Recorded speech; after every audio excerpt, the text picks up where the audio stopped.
Mister ரெடிஸ் channel viewers அனைவருக்கும் வணக்கம். இன்னைக்கு தொண்டை பகுதி இருக்கு இல்லையா, இந்த பகுதியில மட்டும் ஒரு சின்னதா ஒரு கட்டி ஒரு சளி நிக்குதுங்க அப்படின்னு சொல்லிட்டு நிறைய பேருக்கு ஒரு சில பிரச்சனைகள் இருக்குதுங்க. அதாவது தொண்டை சளி, இந்த சளியை மட்டும் வெளியேற்றவே முடியலங்க. காரி காரி துப்பிக்கிட்டே இருக்கேன், எவ்வளவு சளிதான் இந்த இடத்துல எனக்கு தேங்கி இருக்கும் அப்படின்னு எனக்கே ஆச்சரியமா இருக்குன்னு சொல்லி நிறைய பேரு இந்த கேள்வியை உங்களுக்குள்ளேயே கேட்டிருக்கலாம். அதற்கு காரணம் தான் என்ன, அந்த காரணத்தை எப்படி களைவது, அதுதான் இந்த வீடியோவோட மிக முக்கியமான சாராம்சம். வாங்க பார்க்கலாம். நம்ம தொண்டை பகுதியில நமக்கு பாத்தீங்கன்னா தொண்டை பகுதியே இருக்கிறதே தெரியல. நார்மல் டயத்துல தொண்டை பகுதி தெரியல, நீங்க சாப்பிடுறீங்க அது பாட்டுக்கு உள்ள போது முழுங்குறத கூட ஃபீல் பண்ண முடியல. ஆமா, சுவாசம் அது வழிதான் நடந்துகிட்டு இருக்குது. பாருங்க, சுவாசம் உணவு குழாயும் சுவாச பாதையும் ஒன்னா போகக்கூடிய பாதை அந்த பகுதி, அதான் நமக்கு இந்த கழுத்து பகுதியில் நடக்கிற தொண்டை பகுதி. சரிங்களா? ஆமா, சாப்பிடும் பொழுது அதனாலதான் பேசக்கூடாது அப்படின்பாங்க. சரிங்களா? ஆமா, ஏன்னா நமக்கு அந்த இடத்துல சுவாச குழாயும் பாத்தீங்கன்னா அந்த இடத்துல ஓப்பன் பண்ணிருக்கும். நீங்க சாப்பிடும் பொழுது பேசிட்டீங்க அப்படின்னு சொல்லி சொன்னோம்னா உணவு குழாய் வழியாக உணவு போகாம டப்புன்னு ஏதாவது ஒரு பெருக்கு ரெண்டு பெருக்கு சுவாச குழாயில போய் இறங்கிடும். உடனே அதை வெளியேற்றுறதுக்கு நம்ம உடம்பு முயற்சி பண்ணும் பாருங்க, அப்படியே அதை வெளியே கொண்டு வர்றதுக்கு காரி காரி. ஏன்னா சுவாச குழாயில போய் அடைச்சுன்னா லங்ஸுக்குள்ள போய் ஒரு பருக்க போய் விழுந்துச்சா என்ன பாருங்க, எப்படி இறைவன் வடிவமைச்சுக்கிறாரு பாத்தீங்களா நம்மளுடைய கழுத்து பகுதியை.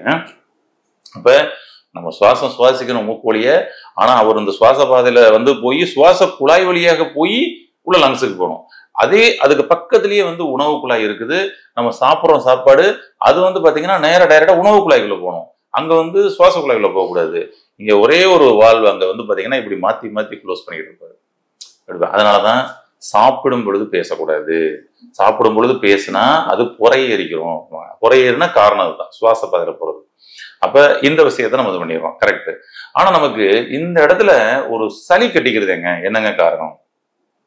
இந்த இடத்துல சளி கட்டிக்கிறதுனா அதுக்கு என்ன காரணம் அப்படின்னு சொல்லி சொன்னோம்னா, இது குளிர்ச்சியால் ஏற்பட்ட சளி அல்ல. நீங்க பாருங்களேன், குளிர்ச்சி சமயத்துல நல்ல உங்களுக்கு மழை பெஞ்சுக்கிட்டு இருக்கிற சமயத்துல உங்களுக்கு தொண்டையில சளி கட்டாது. வெயில் காலத்துல உங்களுக்கு தொண்டையில சளி கட்டும். இப்ப சம்மர் சீசன், நல்ல வெயில், நீங்க பாருங்க நிறைய பேரு இங்கனக்குள்ள கட்டி சளியோடய தெரிவாங்க. என்னங்க காரணம்?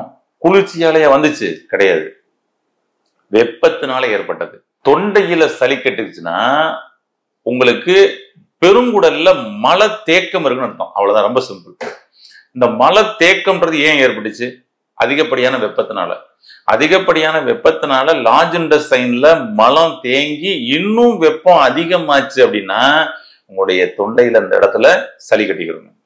இந்த நேரத்துல, அதாவது கீழே இங்க நம்மளுடைய அடி வயிற்று பகுதி, சிறுகுடல், பெருங்குடல் அதிகப்படியான வெப்பத்தில் இருக்கப்படும் பொழுது நீங்க ஏதாவது ஒரு குளிர்ச்சியான ஒரு காத்த சுவாசிச்சீங்கன்னா கூட, குளிர்ச்சியான ஒரு ஜூஸ் குடிச்சீங்கன்னா கூட, பாருங்க நல்ல அக்கின் நட்சத்திர வெயில், டூ வீலர்ல ஃபோர் வீலர்ஸ்ல எல்லாம் பாத்தீங்கன்னா போயிட்டு டக்குன்னு போய் ஒரு இளநி சாப்பிட்றாங்க, உடனே தொண்டை கட்டிக்கிறது. இளநி தான் எனக்கு சேர மாட்டேங்குதுன்னு சொல்லி நிறைய பேர் இளநியே சாப்பிட்றது இல்லை. கொஞ்சம் ஜூஸ் சாப்பிட்டா உடனே தொண்டை கட்டிக்கிறது. ஐயோ, ஜூஸே குடிக்க கூடாதுப்பா அப்படின்னு. இங்க ஜூஸ்லயோ இளநிலையோ கூலிங்கான வாட்டர்லயோ பிரச்சனை இல்லைங்க, உங்களுடைய அடி வயிற்றுல பிரச்சனை, உங்க சிறுகுடல் பெருங்குடல்ல பிரச்சனை. அவ்வளவுதான். கான்ஸ்டிபேஷன் இல்லாம மாறுங்க, தொண்டையில சளி கட்டாது. தொண்டை சளி கட்டுக்கு இங்க நீங்க எதுவுமே பண்ண வேணாங்க, உங்களுடைய பெருங்குடலை கிளீன் பண்ணுங்க, இங்க சளி கிளியர் ஆகும். எவ்வளவு ஈஸியா இருக்கும் பாருங்க. இதெல்லாம் நம்மளுடைய அந்த முன்னோர்கள் எப்படி கண்டுபிடிச்சிருப்பாங்க, எப்படி ரிசர்ச் பண்ணி பாருங்க பாருங்களேன் உங்களுடைய உடம்ப. ஆமா, இல்லைன்னா நமக்கு இதுக்கு என்ன சாப்பிடலாம், அந்த இருமல் டானிக்கை சாப்பிடலாமா, சளி டானிக்கை சாப்பிடலாமா, சளியை வெளியேற்றுறதுக்கு ஏதாவது பண்ணலாமான்னு சொல்லிட்டு நீங்க முயற்சி பண்ணிக்கிட்டு இருக்கலாம். உங்களுடைய பெருங்குடலை சுத்தம் பண்ணி அங்க கூலிங் பண்ணுங்க, இவர் ஆட்டோமேட்டிக்கா கிளியர் ஆயிடுவாரு. மேஜிக்கா இருக்கும், ட்ரை பண்ணி பாருங்க. அப்ப உங்களுடைய அடி வயிற்று சூடு, இந்த அடி வயிற்று சூடு இந்த வெப்ப காலகட்டங்கள்ல அதிகமா இருக்குங்க.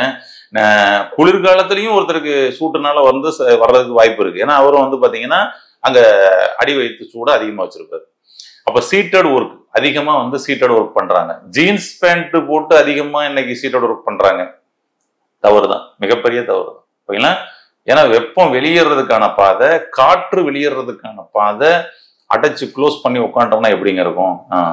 ஓகே, அப்ப என்ன ஆயிடுச்சு அப்படின்னு சொல்லி சொன்னா, அங்க காற்று தேக்கம், வெப்ப காற்று தேக்கம் உங்களுடைய பெருங்குடலில் மலத்தேக்கமாக மாறுது.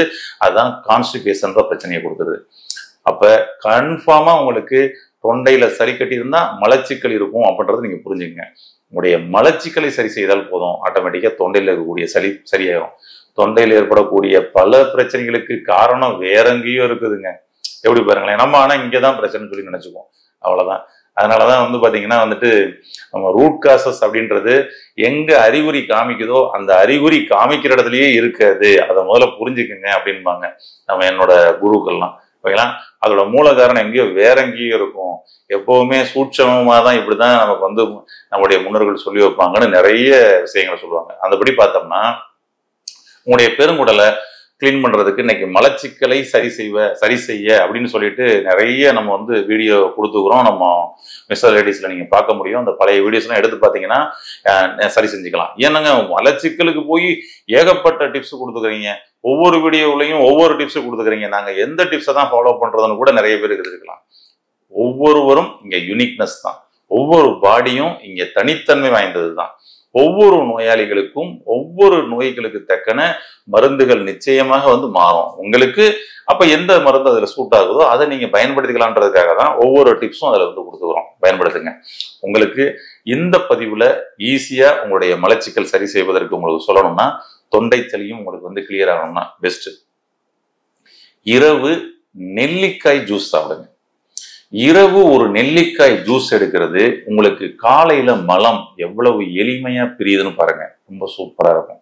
ஓகேங்களா, அப்ப இரவு நெல்லிக்காய் ஜூஸ் எடுத்து நீங்க பயன்படுத்தி உங்களுடைய பெருங்குடலை கிளீன் பண்ணீங்க அப்படின்னா தொண்டையில் இருக்கக்கூடிய கட்டி சளியும் மாறும். ரொம்ப ஈஸியான ஒரு சொல்யூஷன், அவ்வளவுதான். ஓகேங்களா, அப்புறம் நீங்க அந்த சுக்குமல்லி காஃபி எல்லாம் சாப்பிடலாம், அதெல்லாம் பெஸ்ட் தான். அது வந்து உங்களை பாடியை நியூட்ரல் பண்ற ஒரு வேலையை பண்ணும். அவசியம் இந்த நேரத்துல சுக்குமல்லி காஃபி எடுத்துக்கலாம். பட் ஆனா நீங்க சூட வெளியேற்றுறது தாங்க பெஸ்ட். இடுப்புக்கு கீழே இருக்கக்கூடிய சூட்டை வெளியேற்றுங்க. அப்ப இன்னொரு டிப்ஸா நம்ம வந்து பயன்படுத்தணும்னா, இந்த நில ஆவாரை பொடி எடுத்தும் நம்ம பெருங்குடல் இருக்கக்கூடிய கழிவு வெளியேற்றலாம். பெருங்குடல் கழிவு வெளியேற்றினோடனே இங்க ஃப்ரீ ஆயிடும். ஆனா மலத்தை வெளியேற்றினது மட்டும் இல்லாம வெப்பத்தையும் வெளியேற்றணும். வெப்பத்தை வெளியேற்ற என்னங்க பண்ணலாம், இந்த மாதிரி வெயில் காலங்கள்ல உங்களுடைய அடிவயிறு பகுதி கூலிங் ஆகிற மாதிரி சில விஷயங்களை பண்ணணுங்க, அவ்வளவுதான். அப்ப என்ன பண்ணலாம், அன்னைக்கெல்லாம் வந்து பாத்தீங்கன்னா வந்து குளத்துல போய் நல்லா உட்காந்து அப்படியே கொஞ்ச நேரம் விளையாண்டு குளிச்சாங்க, அதாவது இடுப்பு பகுதியை கூல் பண்ணாங்க. இன்னைக்கு அதுக்கு வேலையே இல்லை. ஆமா, அப்ப நம்ம அதே மாதிரி சில விஷயங்களை பண்ணுனா இங்க பிரச்சனை இல்லைங்க. நீங்க பாருங்க, உங்களுக்கு இந்த குரல் வளத்துக்காக என்ன பண்ணுவாங்க, குளத்துக்குள்ள போய் இறங்கி நின்று அங்கதான் வந்து அந்த சங்கீதம் வித்வான் வந்து கத்து கொடுப்பாரு. ஏன் அப்படின்னா இங்க அடிச்சூடு குறைஞ்சா குரல் இனிமையாயிரும். எப்படி பாருங்களேன், இங்க அடிச்சூடு இருந்துச்சுன்னா குரல் கரகரகரன்னு இருக்கும், அவ்வளவுதான். ரொம்ப சிம்பிள். மூளைச்சூடு உங்களுடைய குரல் வளத்தை மாற்றிவிடும். மூலம் கூலிங்கா இருக்கணும், அவ்வளவுதாங்க விஷயம். அப்ப இந்த மூலத்தையும் மூலாதாரத்தையும் கூலிங் பண்றதுக்காகவே குளத்துக்குள்ள இறங்கி மூலாதாரத்தை குளிர்ச்சி பண்ணி உங்களுடைய விசுத்தி சக்கராவை ஆக்டிவேட் பண்ணி உங்களுக்கு இனிமையான குரலை கொண்டு வந்தாங்க. சூட்சமா அவங்க சொன்ன விஷயங்கள்லாம் இருக்குதுங்க, அவ்வளவுதான். ரொம்ப சிம்பிள். இடுப்பு பகுதியை கூல் பண்ணுங்க. வீட்டுல ஒரு டப்பு வாங்குங்க, அதுல ஒரு அரை டப்புக்கு தண்ணியை ஃபில் பண்ணுங்க, உள்ள உட்காருங்க, ஒரு 20 நிமிஷம் உட்காந்துருங்க. Normal water, room climate water, bore water, ஓகேங்களா, அவ்வளவுதான். உட்காந்துருங்க. டெய்லி ஒரு 20 நிமிஷம் பண்ணுங்களேன். நீங்க குறிப்பாக காலையில எம்டி ஸ்டொமக்ல பண்ணலாம், ரொம்ப நல்லது. நீங்க ஆனா வெளியில டிராவல் பண்ணிட்டு வர்றது, சீட்டட் ஒர்க் பார்க்கக்கூடிய வேலையா, வீட்டுல வேலையெல்லாம் முடிச்சுட்டு வீட்டுக்கு போவீங்கல்ல, அப்ப போயிட்டு சாப்பாட்டுக்கு முன்னாடியே இதை பண்ணிட்டு அதுக்கப்புறம் சாப்பிடுங்க, பெட்டரா இருக்கும். அப்ப பிஃபோர் மீல்ஸ் ஒரு ஹிப்பர் பண்ணுங்க, ட்ரை பண்ணி பாருங்க, உங்களுடைய குரல் இனிமையாக மாறும். அதனால இடுப்பு பகுதியை கூலிங் ஆக்கி குரல் வளத்தை இனிமையாக்கி ஆரோக்கியமாக வாழ வாழ்த்துக்கள். நன்றி.